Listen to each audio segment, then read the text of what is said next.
Hey everyone, if you're anything like me, then you love the Powerpuff Girls. Now, that being said, one thing I haven't really seen is a lot of top 10 episodes of the Powerpuff Girls, and usually a few of the same episodes do appear, if I do see them. So I've decided to kind of fill the void and talk about my top 10 favorite Powerpuff Girl episodes. I was watching an episode today that is guaranteed to be on my list. Um, Basically, the rules are, um, obviously, it has to be an episode of the Powerpuff Girls. Um, it has to be one I like and is subject to my opinion. I will say right now, you're not going to see Meet the Beatles or anything like that on here because it's a good episode, but it's not my favorite. My favorites tend to lean more toward either a horror or something that kind of relates more to my life or just something that resonates with me. But that being said, let's get started with number 10. Number 10 is Criss Cross Crisis. Basically what happens is Professor Unitonium, as per usual, is messing with the fabric of space-time and whatever. And as a result, the girls get their bodies switched with the three main adults that you see on the show. Miss Bellum, the mayor, and Professor Utonium. Now, it also turns out that Mojo Jojo got his body switched with someone.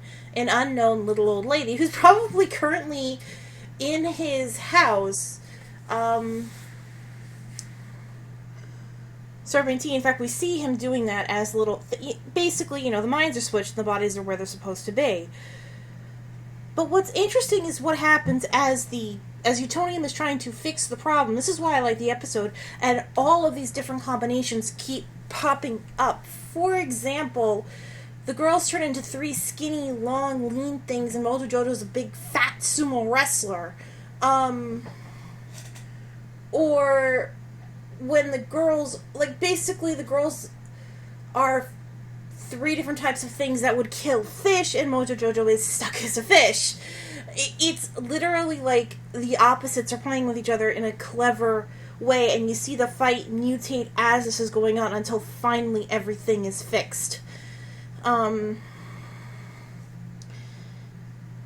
it's actually a lot of fun. It is just a fun episode to watch, especially the fight scene. My one problem with it is that the girls don't realize right off the bat that since they're switched and the adults are switched, then maybe everything else is switched too, even though they do see that. However, obviously now they know what to look for with Mojo when they go to Mojo's and see that Mojo Jojo is acting like a little old lady. So we need to find a little old lady.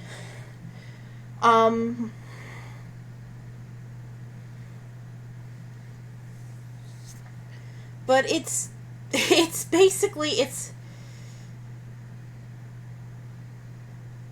just ridiculous the way it works.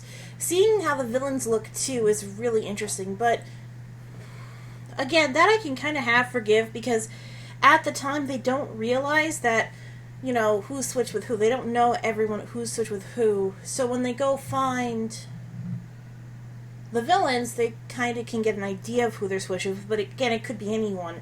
It didn't have to be that specific little old lady. It just happened to be.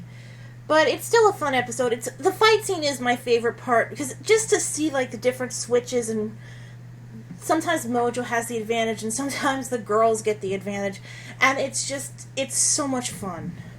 So that's my number 10.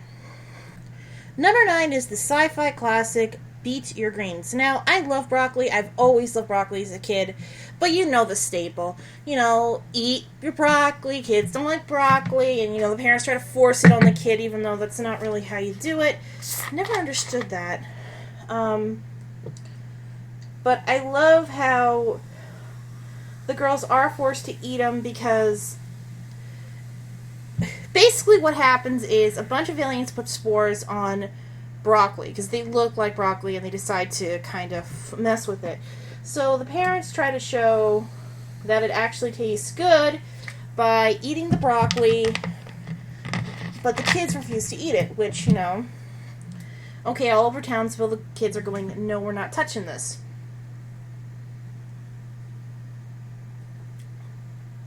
What happens is the spores basically stun the parents. They're knocked out. They're in a comatose-like state. So, the kids are all like, holy crap, what the fuck just happened here? Because clearly the parent, like, it literally does play on the whole parents showing the kids that the broccoli's harmless, and it turns out to be rather harmful. The kids were actually being smart without realizing it, which can happen, and it has happened in the past. Mainly happens on first-person shooters, thinking on it. Anyway. But basically what happened was the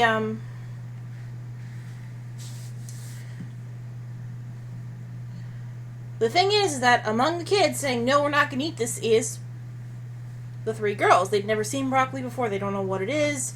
They're probably a little more naive than most kids, so they're like, no, we're not going to touch that.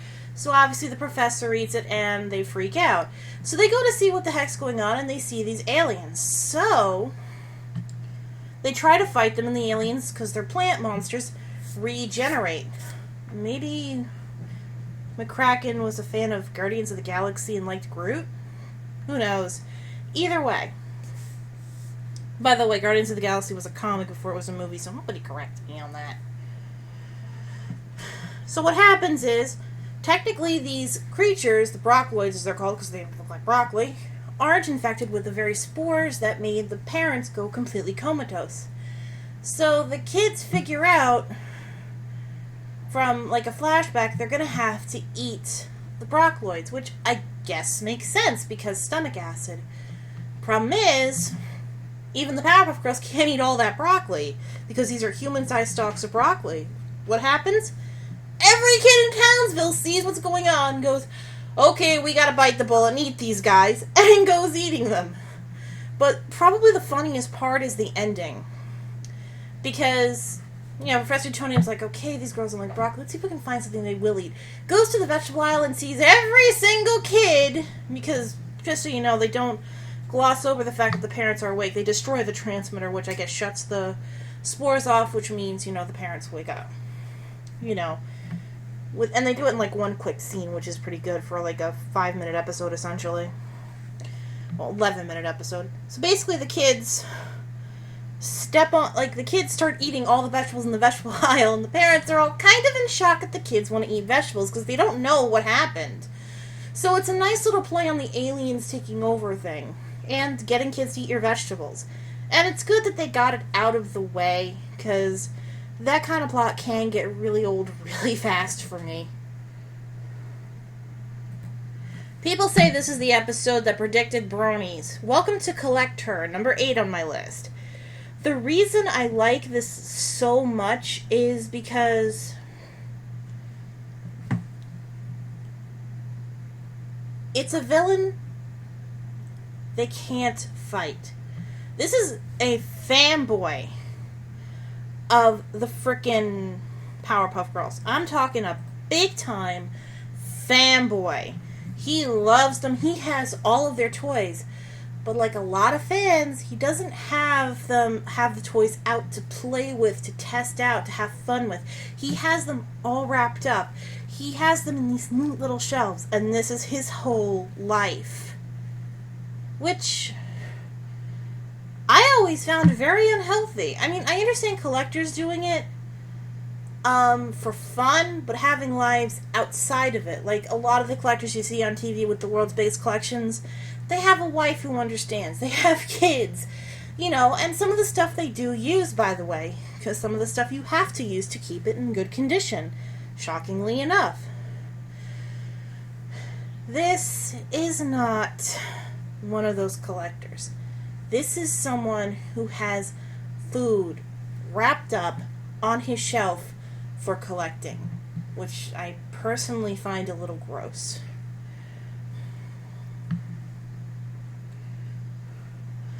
The thing is that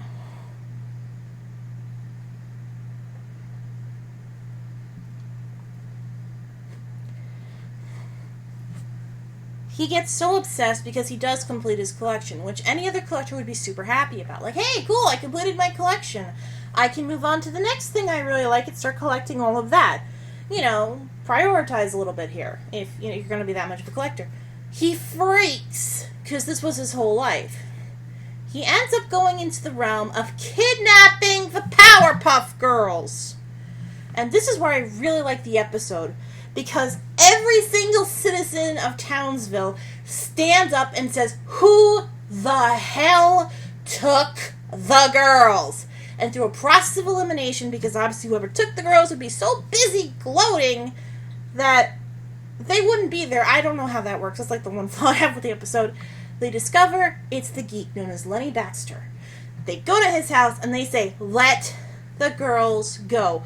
Where the hell are they? Led by Professor Utonium, their father figure.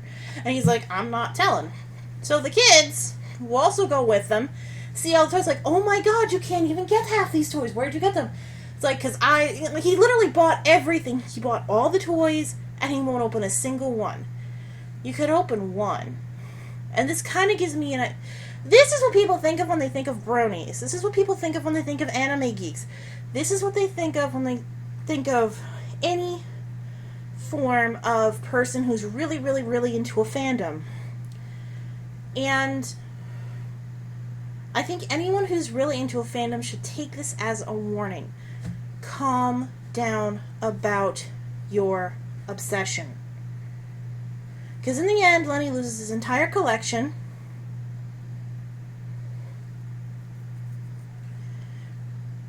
The girls are freed, and he's ended up in jail. And if your collection causes you to do that, you've gone to a really far extreme, so I seriously doubt you'd do that. But I just really like this episode just because it's so... You know, because I know a lot of people who are like this. I knew a guy who didn't like a video game franchise because it changed too much. I started calling him Fanboy after that. By the way, if he's watching this, hi, Fanboy! Yeah, he's never living that down with me, and I'm 31 years old.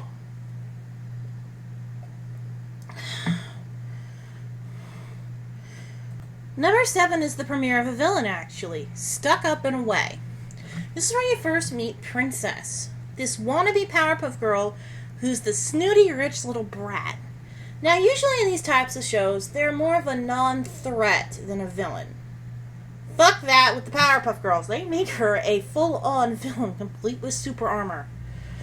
Although I do love her line when they're talking about how money can't buy superpowers. She goes, well, explain Batman.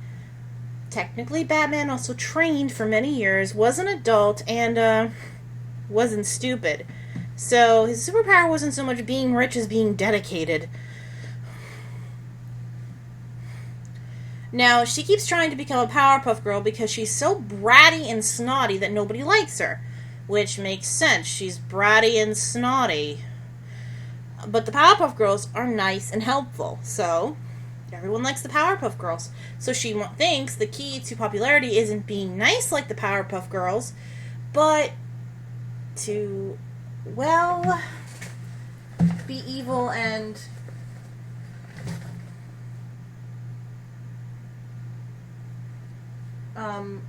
hurt the to try to join the Powerpuff Girls. She thinks being a superhero is the key.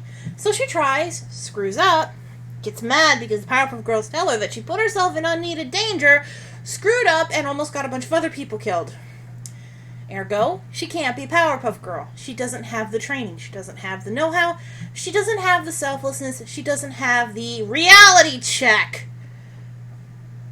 What does she do? Get pissed off and try to kill the Powerpuff Girls. Ooh, that's not good. Basically, the best part of this entire episode is Blossom's end speech. Once she basically beats the hell out of the little Powerpuff wannabe, she pretty much tells Princess that it has nothing to do with powers, money, fame. It's doing the right thing, knowing what the right thing is, and just being a helpful, good person.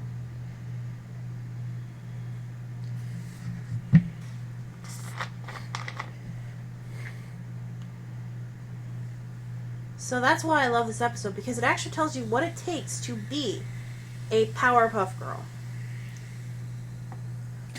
And I like morals like that, because it does tell kids you don't need superpowers to be a hero, you just have to be nice. And you'll be at least one person's hero. But if you're going to be a horrible little bitch to everyone, then forget it, you're kind of screwed on the whole hero front. Okay, I know the mysterious Mr. Enter did an Admiral Animations on this, but number 6 for me has to be the best rainy day adventure ever, because it's so freaking adorable! Just seeing how the girls come up with all of these ideas and they're playing pretend and being fun.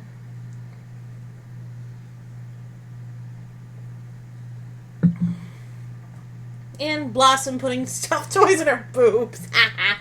Thinking on it to misspell them for a minute.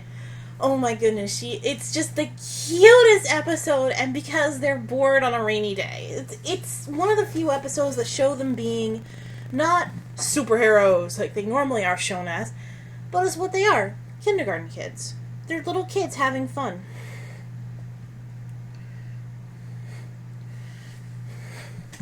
And just the way it's narrated is great. It's like, well, nobody can do anything because it's raining. And the ending just makes me smile every single time. Just, now they have to save the world because it's raining. I want it to be Bubbles. Just, the narrator is always a character in his own right. This is one of the lines that made me smile. And you know what? It's just one of the cutest, happiest episodes in the entire series. And I can never hate it.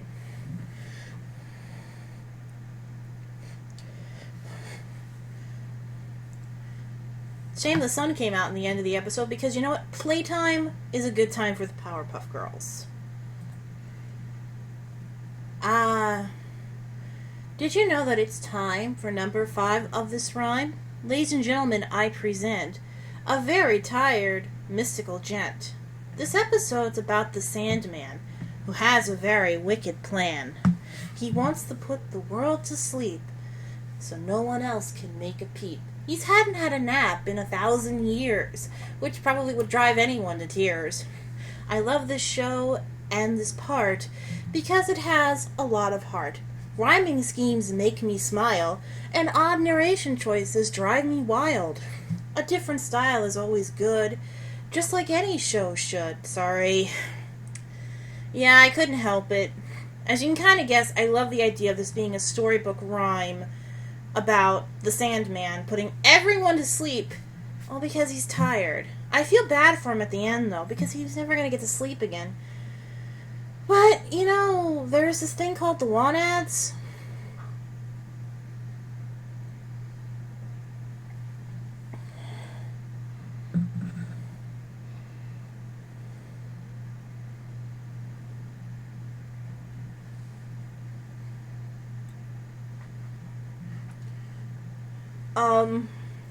So yeah. I think I've said enough about this episode this time. I promise the next number won't be in rhyme. We're getting at the top 4. Number 4 is actually a sequel to an episode higher up on this list. This is Just Desserts. I won't tell you what the sequel is, but basically... Actually, I'll talk about the sequel more when I get to the, to the one that's actually it's a sequel to. But let me just say, I like the fact that they continued on with this particular plot line, and not to mention the fact that the villainous designs were very creative, and actually, my one issue with this is I kind of wish they utilized them a little bit more for the characters themselves. I mean, come on. A Buzzsaw Tutu? How could you not love that? And those mallets were freaking awesome. And in a weird way, there is this feeling of family togetherness with the villains, which is kind of a bizarre mirror of the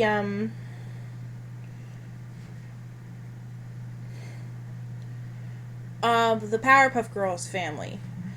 Again, I'll get into that more when I get into the episode this is a sequel to, but the fact that both are on the list kind of proves that I really wish they'd done more with these characters. because I like the idea of the Powerpuff Girls fighting a supervillain family. And it's also a nice little jab, but I will get into it, like, in the top of it. So, you'll get more of my commentary in a little bit. Number 3 is the episode that inspired this countdown, Cop Out. Now, I come from a police family. I have a brother, a sister, and a brother-in-law that are all cops. So you'd think I'd hate this episode, except I can't. Here's why. Most superhero shows, you only focus on the superheroes doing the good deeds. You never see what the cops are doing, so a lot of people think the cops in that city are lazy, they don't know what they're doing. They're inept. This actually shows that the cops of Townsville do their job and, for the most part, do it well. And there's no corrupt cops in the force. Now, at the time of this episode, obviously, there was one. Mike Bukowski. And I love how they gave him a Brooklyn fucking accent. I'm sorry, that made me laugh. Like, I was waiting for him to talk like my grandpa and say turlet and arse, because my grandfather was from Queens. I was waiting for that. I just love that. And this is another character I kind of wish they did a little more with, but, they still did a really good job with it. And keep in mind, all the other cops were effective. They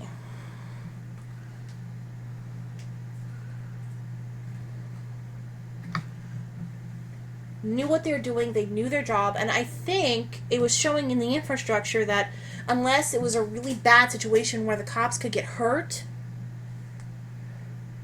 the cops did their job. And the Powerpuff Girls were, like, for major things. I mean, you wouldn't send a cop to go after Satan, alright? And that's what him was Satan.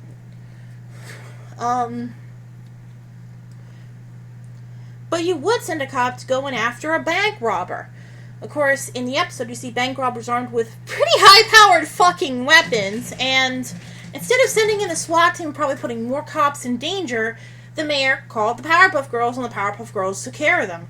But you get the idea that the cops usually take care of things like minor bank robberies, catching criminals that are on the run, stuff cops normally do. So, it shows that the Powerpuff Girls and the cops work together. Now we get into Mike. Mike thinks the opposite. He thinks the Powerpuff Girls are taking the jobs of the police officers, even though that's not the case. The cops are, basically, the very beginning of the episode, the police chief kicks Mike off the force, which is what you're supposed to do. By the way, anyone who's following the Ferguson thing, I'm going to point out that both Mike's partner and the chief of police are African American. Mike's Caucasian. I would say Irish. Yeah. So, that's another point in its favor for now. Personally, I don't think it matters, but basically what happens is Mike tricks the cops, because the girls don't know Mike got kicked off the force. They see a police officer, they trust him. They're 6 fucking years old! Of course they're gonna trust him! Again, you teach kids to trust police officers, so they don't know that not all police officers are bad, and they're pretty optimistic and naive in character 99% of the time.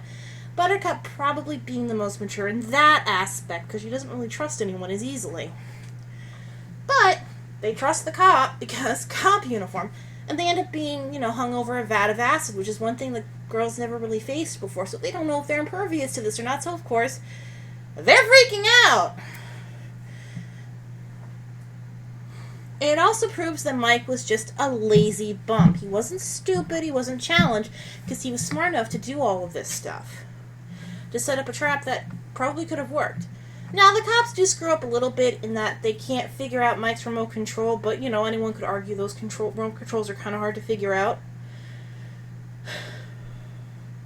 But, turns out the girls are pretty strong against acid, and it's because the police officers were still able to rescue the girls. And Blossom's line at the bottom is probably the best line in the entire episode. Because Mike goes, this just a story of a good cop gone bad. Blossom goes, you're not a good cop gone bad, you're a bad cop gone worse. Which, again, I'm sure a lot of people are thinking, current events. But, there you go. Funny how that works. And by the way, yes, I do think the cop that shot Mike Brown is probably a bad cop gone worse. Anyway, that's my number 3, and it's something that really resonates with me. Okay, who didn't see this coming? Who just didn't fucking see this coming? If you're a fan of the Powerpuff Girls, you know this is a good episode. If you're a fan of me, you know I love horror. Of course I'm gonna put the freaking magician zombie on here. I love magic shows, I love zombies, I love horror, and this is a well-executed episode because Abracadabra is a magical zombie who uses magician tricks in a supernatural way. It's a fun episode! And the backstory is really interesting.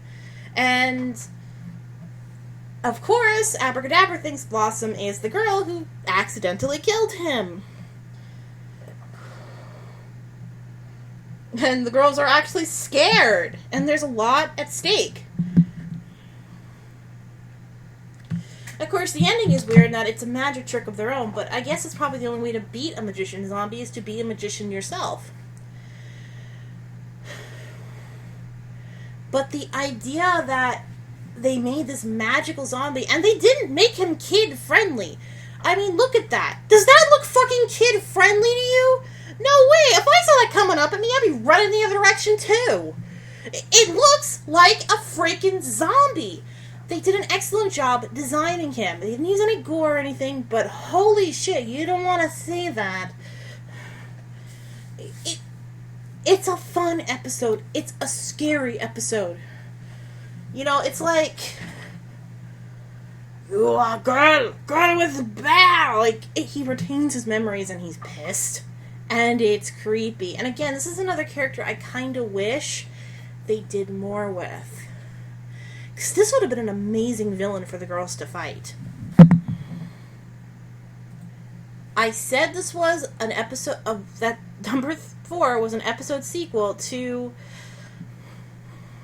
another episode on the list. This is Supervillain.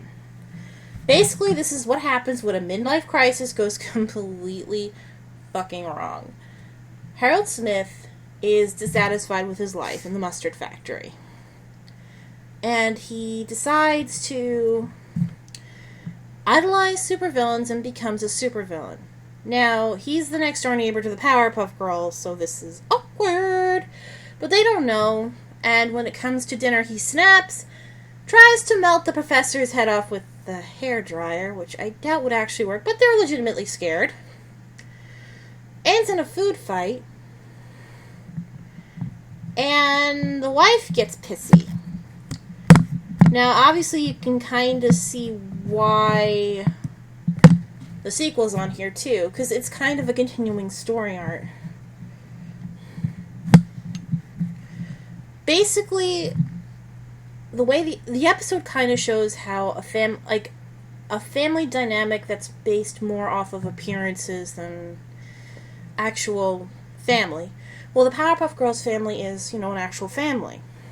The mother is more concerned about making a perfect dinner for her guests and appearing sympathetic because they just went through a hard time, because the B plot was they were going through a hostage situation. The little girl only cares about playing jacks. Bud is kind of the rebellious teenager. And of course, Harold is trying to seem respectable. But, again, he's going through... he's basically tired of the way his life is going.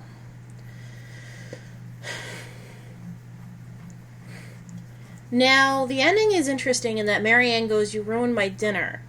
And you think, that's all she cares about. And even the mayor's like, evil runs in the family.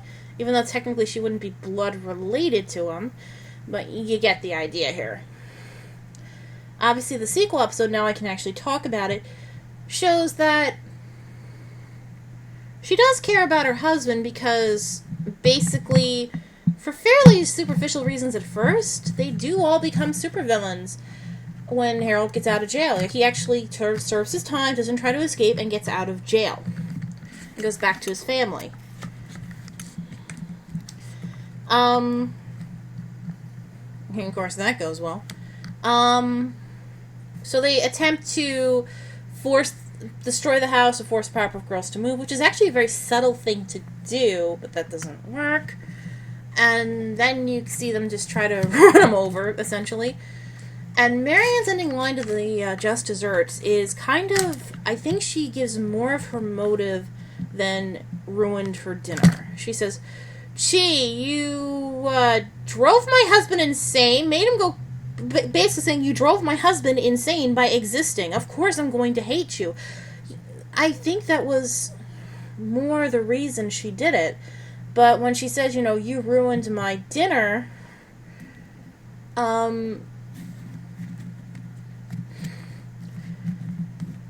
it sounds like she's being superficial, but you get this feeling that maybe she actually cares about her family and kind of feels, wrongly, because they didn't really mean to, wrongly feel that the Powerpuff Girls hurt her family, hurt her husband. So that's kind of why I like these two episodes, but obviously the sequel isn't as good as the other two on the list ahead of it. But Supervillain is definitely one of my favorites, just for that weird mirroring of the two families. And come on, it has a pie fight at the end. How could you not like a pie fight at the end of any episode? It's funny. So yeah, those are my top 10 favorite episodes of the Powerpuff Girls. Again, I think it has more to do with what the stories say, because a lot of the more popular episodes aren't on here, and I think Mojo Jojo only significantly appears once. Him, Fuzzy Lumpkins, the Gangrene Gang don't appear on this list at all. And really, I talk about villains I think should have gotten a little more screen time, like Mike Bukowski and Abracadabra and the Smiths. Lenny, I think they did all they could with him, because what's he gonna do? Try to collect them again? Or maybe try to collect all the villains? That'd be kind of funny. Obviously, there's no Rowdy Rough Boys on this list. There's no Dynamo on this list. I really didn't like Dynamo, actually. I thought it was a stupid episode because the girls really didn't need a supergiant robot. I mean, it's cool, but why? Actually, I'm not too fond of the episodes where Professor Utonium starts getting overprotective of the girls when you do realize they're superheroes and they're probably not going to die that easily. Now, what I would love to see, I know there's technically Powerpuff Girls Z, but that's an AU if you ask me. It's an alternate universe. I would love to see how the girls grow. I wouldn't mind at least seeing them test that out.